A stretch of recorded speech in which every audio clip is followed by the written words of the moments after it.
As I've said before, New York City is loyal to their own. WACK went on with Hassan Campbell, Harlem legend, China Brim, breaking down the Max B paperwork.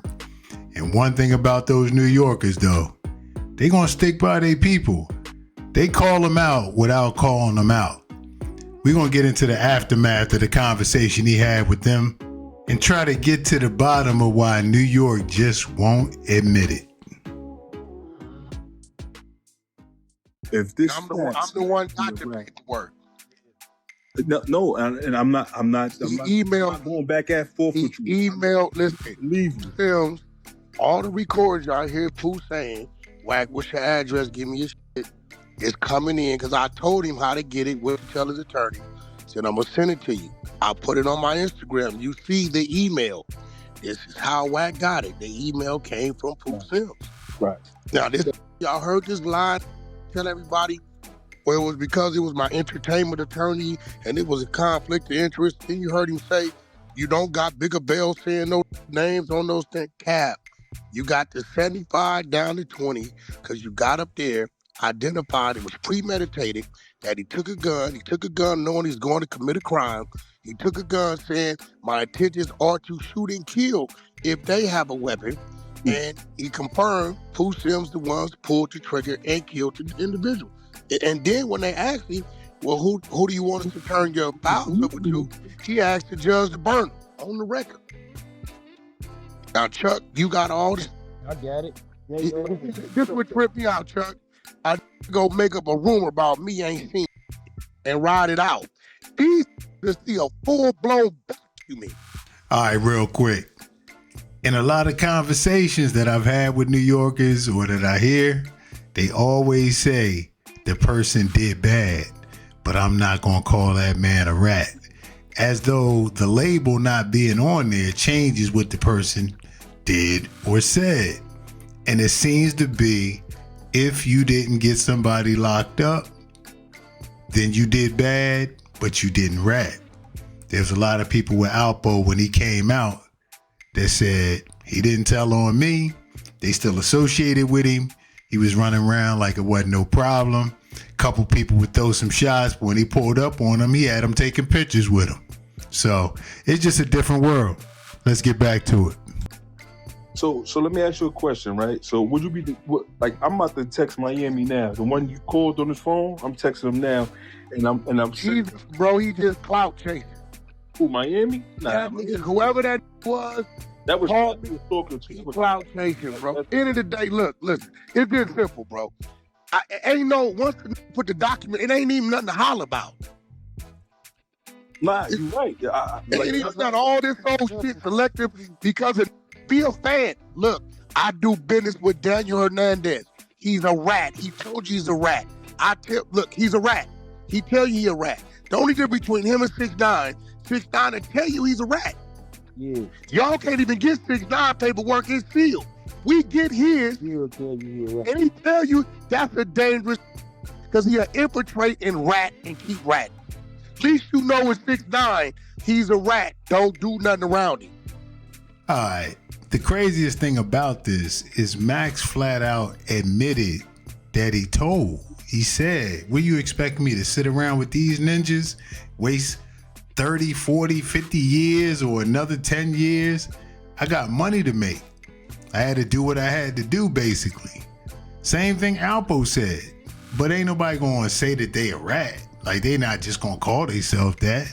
You know what I mean? So it's not like he didn't admit it. And I think the two hosts picked up what he was putting down.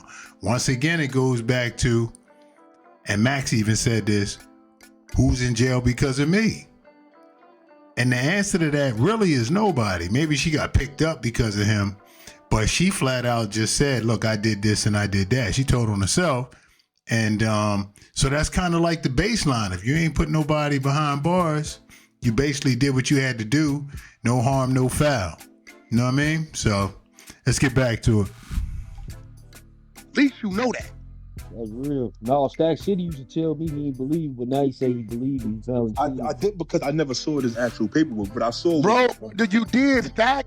It said in the original appeal paperwork, I cooperated with law enforcement by helping you find the whereabouts of Gina Conway.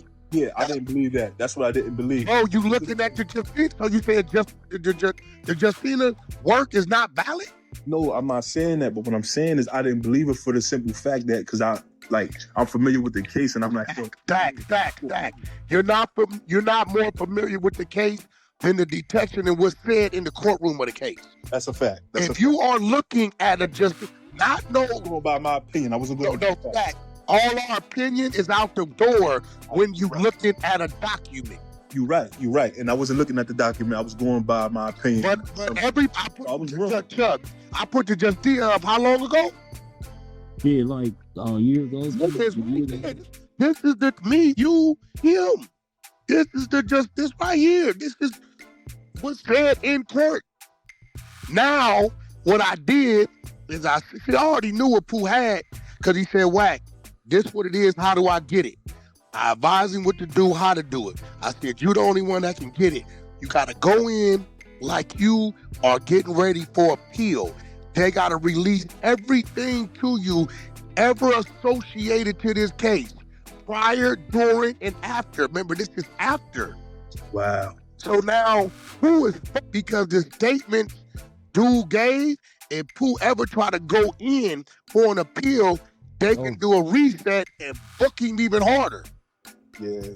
Because now your accomplice has said you premeditated, went over there with the intention to rob and shoot to kill if need be. Now that's a nastier charge. They couldn't prove that prior to.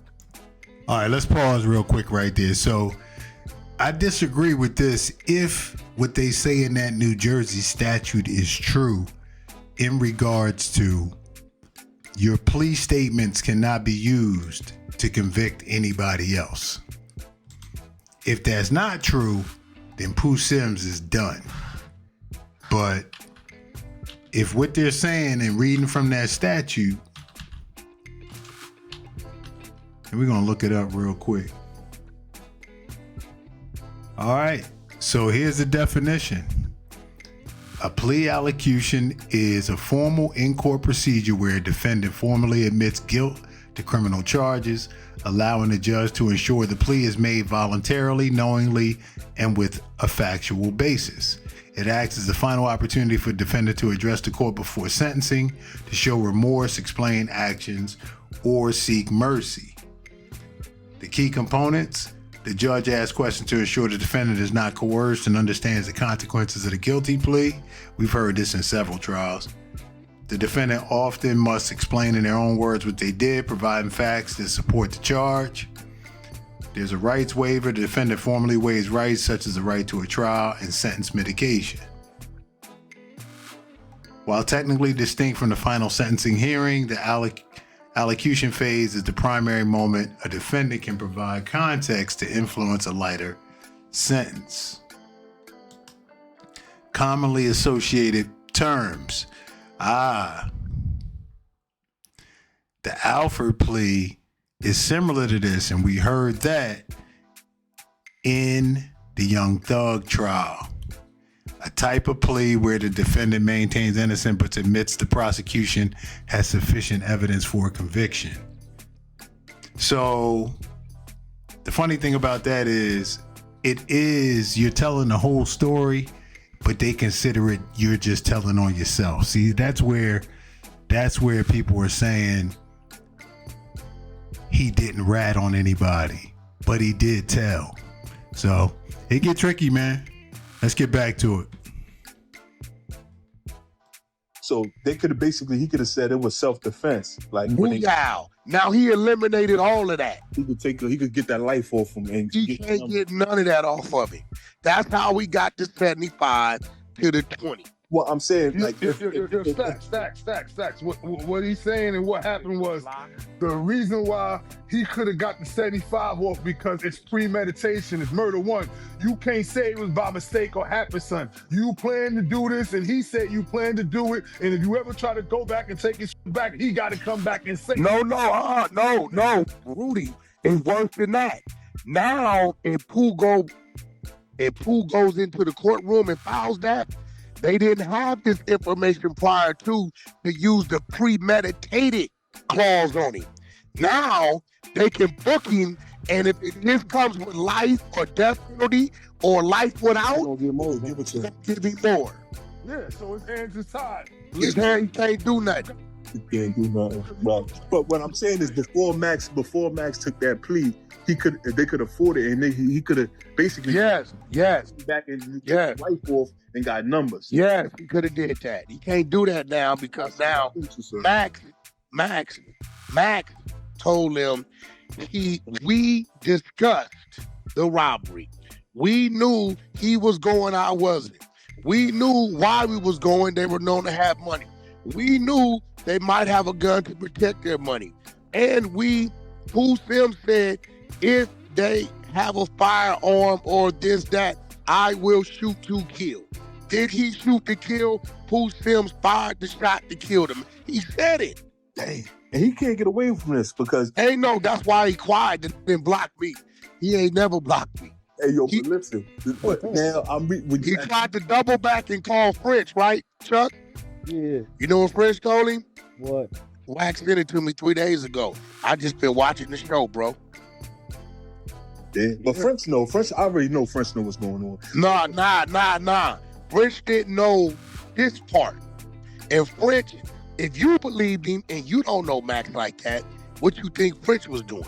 Because on that Kill All Rats, he tried to allude that he was like, yeah, he exhausted all his appeals and shit like that. Now, here go the thing with him. Pistol Pete, and I've been knowing this for a while. He got to come out and wild out on this lying ass.